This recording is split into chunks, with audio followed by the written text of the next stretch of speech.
মাননীয় সদস্যবৃন্দ আমাকে অ্যাড্রেস করে কথা বলবেন। তো দুঃখজনকভাবে যে জুলাই গণঅভ্যুত্থানের মাধ্যমে নতুন বাংলাদেশ, যে জুলাই গণঅভ্যুত্থানের ধারাবাহিকতায় আজকে সংসদ, যে জুলাই গণঅভ্যুত্থানের ধারাবাহিকতায় আজকে ট্রেজারি বেঞ্চের সরকার গঠন করেছেন যারা, আজকের এই মহান সংসদে জুলাইকে আননেসেসারি বলা হয়েছে। জুলাই আলোচনাকে ধন্যবাদ। এটি কোনোভাবেই গ্রহণযোগ্য হতে পারে না।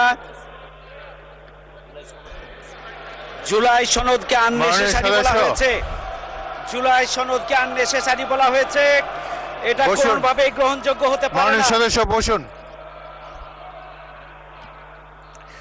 মাননীয় সদস্য বসুন। মাননীয় সদস্যবৃন্দ, মাননীয় সদস্যবৃন্দ,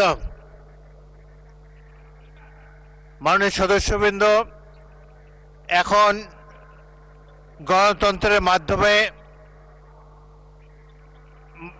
মাননীয় সদস্যবৃন্দ আমাকে অ্যাড্রেস করে কথা বলবেন। আপনারা যা কিছু বলবেন স্পিকারকে অ্যাড্রেস করে বলবেন।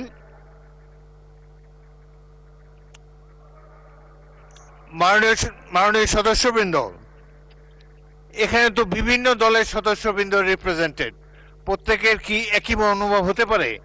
গণতন্ত্রের সৌন্দর্য হলো মতভিন্নতা। সুতরাং এক এক বাক স্বাধীনতার সফলতা নিয়ে, বাক স্বাধীনতার কারণে যে যার বক্তব্য খোলাখুলিভাবে জাতীয় সংসদে প্রকাশ করতে পারেন, কিন্তু কিন্তু অপেক্ষা করেন। মাননীয় সদস্য যখন স্পিকার কথা বলে অনুগ্রহ করে সবাই চুপ করে বসে থাকবেন নিজের আসনে।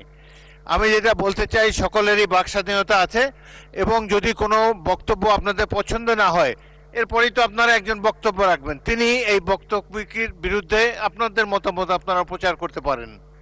সুন্দর শালীনভাবে যে যার বক্তব্য জাতীয় সংসদে রাখবেন, এটাই আমরা আশা করি।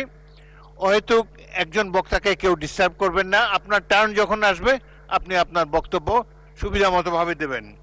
মাননীয় সদস্যবৃন্দ, সংসদের বৈঠক মাগরিবের নামাজের জন্য 30 মিনিটের বিরতি দেওয়া হলো।